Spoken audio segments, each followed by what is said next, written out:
Hello everybody, so today we're going to talk about the ad that you had to prepare for today. Alors tout d'abord, bonjour. J'espère que vous allez tous bien, que ça se passe bien ce confinement et que vous arrivez quand même à travailler un peu, vous faire un planning de travail et puis essayer de les respecter surtout. Donc le document que vous aviez à étudier pour aujourd'hui, c'est donc une pub. Alors pourquoi je vous ai fait faire ça? C'est par rapport à l'oral de rattrapage. Alors je veux pas que vous alliez à l'oral de rattrapage, hein. C'est juste au cas où, pour que vous puissiez un peu savoir le format de l'épreuve et comment c'est constitué et comment ça fonctionne. Donc vous aurez deux documents si vous allez à l'oral de rattrapage. Chaque document porte sur une notion différente et en fait c'est à vous de faire le choix.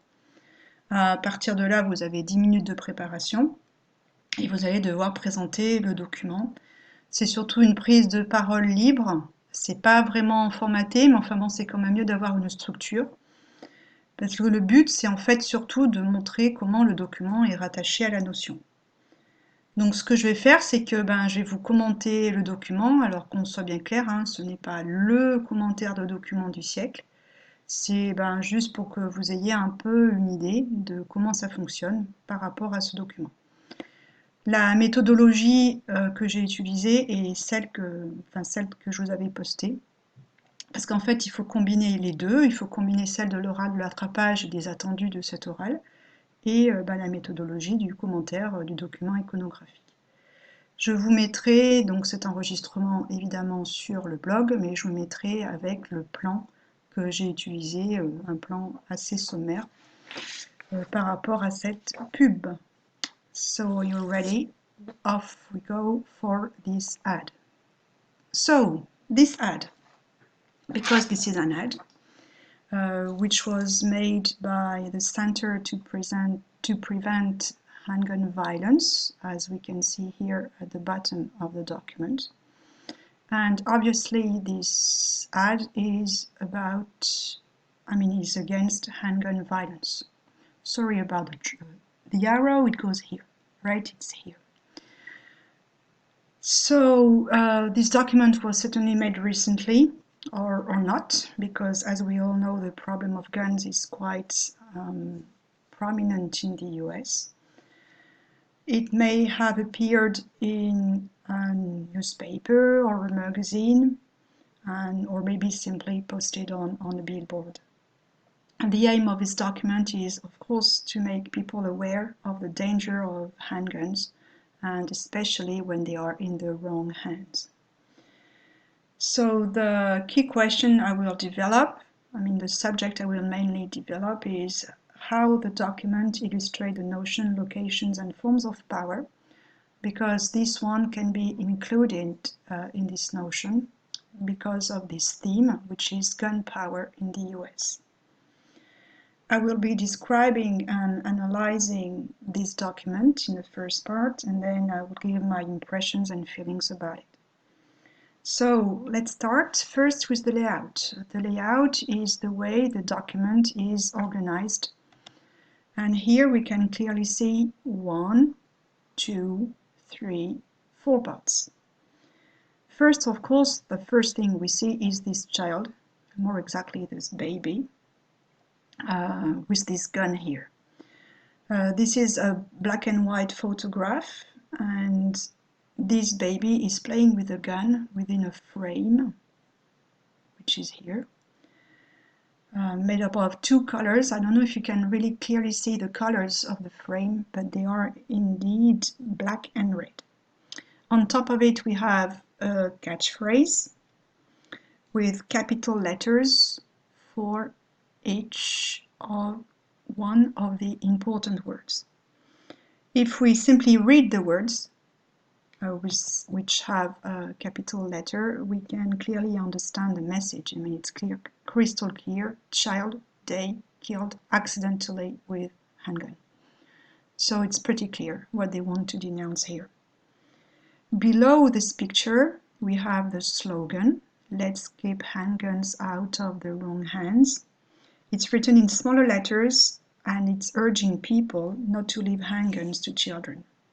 And below the slogan, totally at the bottom of the document, we have the address and the phone number of the association.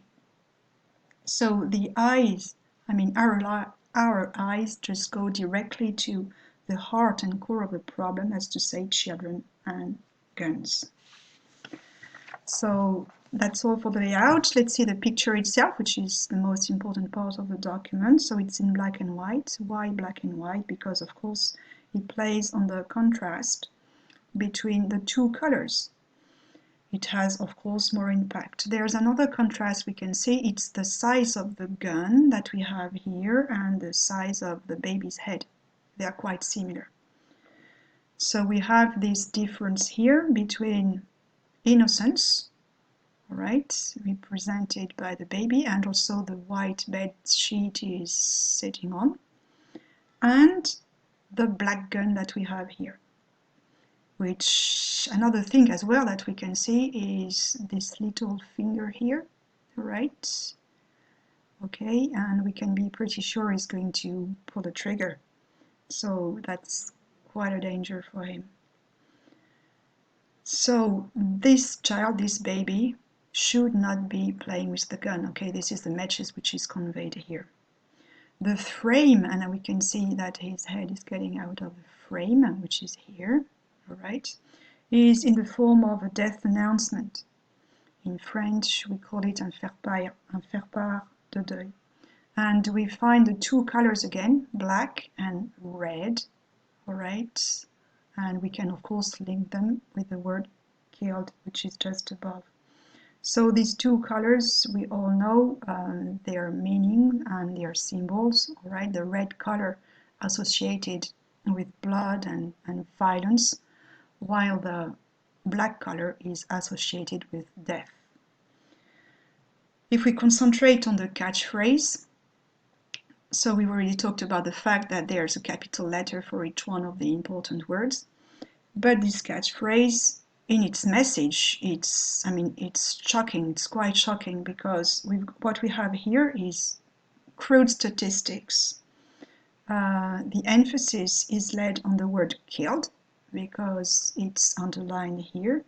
So it shows all this violence that we have here. And there's another thing as well that we can notice. We've got two things which link together. Are quite amazing as well, appalling, I'd rather say. We've got this word, this adverb, accidentally, all right, so well, everybody understands this one, but we can notice here the passive form which is used is killed, and we know that when we use the passive form, usually it's when the subject of it, here a child, it's when the subject is the victim. Let's say the subject cannot do anything. So it's even more cruel, all right, because nothing can be done. This child, this baby, children in general, are victims of guns. And it implies that he's got no power on these guns, all right. And so there's a feeling of injustice here, all right, because this child here, this baby's got nothing to do with guns, all right, they are being imposed on him. If we go on to the slogan, it echoes, of course, the catchphrase, right, as the fact the child is being a victim. That's the wrong hands that we have here. So it's the real message of the ad here. It's just here to, the catchphrase and the pictures and the picture are here to shock us, and this is the real message of the ad. Once again, we've got this opposition between right and wrong. Okay, we do have the word wrong here, which is written. These hands here, these little hands, should not be touching such weapons.